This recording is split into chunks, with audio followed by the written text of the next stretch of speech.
I'm locked outside my house. I should be okay, don't worry about it, but this video is going to be moving all over the place because I'm holding this phone.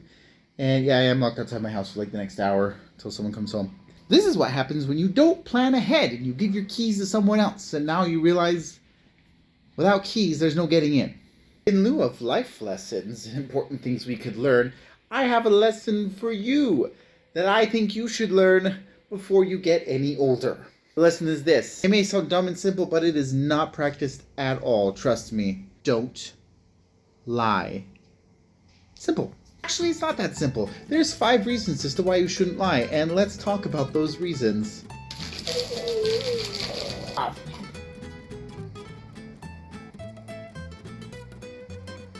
I'm going on a diet because I have to. It's fasting for religious reasons by Wednesday. So I can eat this all I want.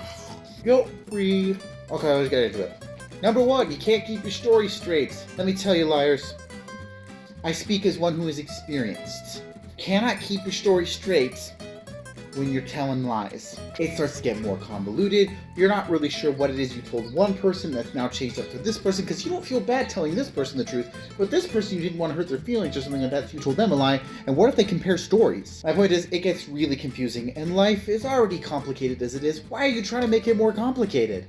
Number 2, people will find you out. Trust me, you may get away with 90% of your lies, but it's the big ones that people are going to find out. All people literally have to do is have a conversation with someone else and compare notes, and they go, oh, we just got different stories. It's hard to keep a lie really hidden, because as soon as more than one person knows something, it literally takes one conversation to destroy your entire lie, so just don't even do it.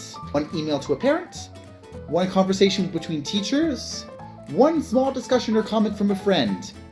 Lie's gone.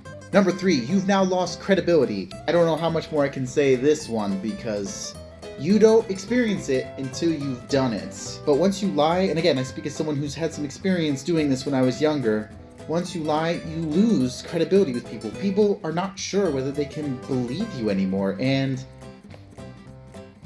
it sucks. People will still be your friends, but in the back of your mind, you're always wondering now, do they really trust me? They're asking themselves that, I'm sure, plenty of times. So the only way you can reestablish that trust is to do things that are honest and trustworthy, and show that you are changing your ways. But it is hard to gain that back. Now I hurt. Sugar makes things better for about 10 seconds. Whatever. Number 4, it's not good for you. Let me explain. Now I know this is gonna sound weird, but I mean this. Physically, it does not feel right for you to lie. Unless you do it so much that you destroy whatever consciousness in your body, I swear this is a thing. Maybe in the moment you say it really fast, it becomes habitual. And that's the bigger problem. If it becomes habitual, you don't want that to happen. That's kind of like 3.5 to 4, whatever, is when it starts becoming habitual, and then you can't stop yourself. You just do it before you can stop yourself. And that's really bad, because then you have to backtrack and look embarrassing when you say, that's not true. Like, I don't know why I said that. It's embarrassing. But if it becomes habitual, that's a problem. But even worse is it destroys you inside. You may not feel it. You may just think like, it's whatever. But it is chipping away at you as a person on the inside. It's not natural for us. This is more of a personal belief on my part. It is not natural for us to lie. Our body is rejecting it. Anyway, you may call me hogwash on that, but my point still stands of habitual is bad. Number 5, you start to lose who you are. This is the scariest one of all, and I have never gone so far as to hit this point, but I feel like I've gotten close sometimes. If you lie enough times, if you stop and think, you start to ask yourself, who am I? There's so many lies intermingled with who you are as a person, you're not sure what's real and what's not real anymore. I've heard this from people. I've experienced a tiny bit of this before, where it's very uncomfortable if you stand there and look at yourself in the mirror, look yourself dead in the eyes, and you start to think, who am I? What is real about me? What is true? It's a terrible thing, and I would not recommend it in any way. And if you ever get to that point, that's when you know you done goofed up. And that is why I am super bad at lying, because I learned those lessons and I started telling the truth all the time, and that's why people don't like me. I'm just joking. But maybe.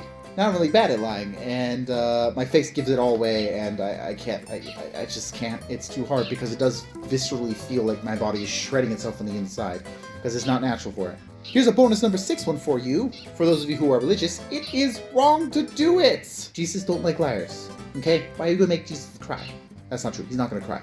But he's not gonna like it. Liars have no place in his kingdom. Okay, that's pretty much it. I think I've rambled long enough. That's my lesson for you. Do not lie, because it is destructive to you as a person, and it can become habitual, and then you're no longer a real person. No one trusts you. You don't even know who you are as a person. It's just bad. Avoid it at all costs. Now go forth, tell truth, and eat sugar.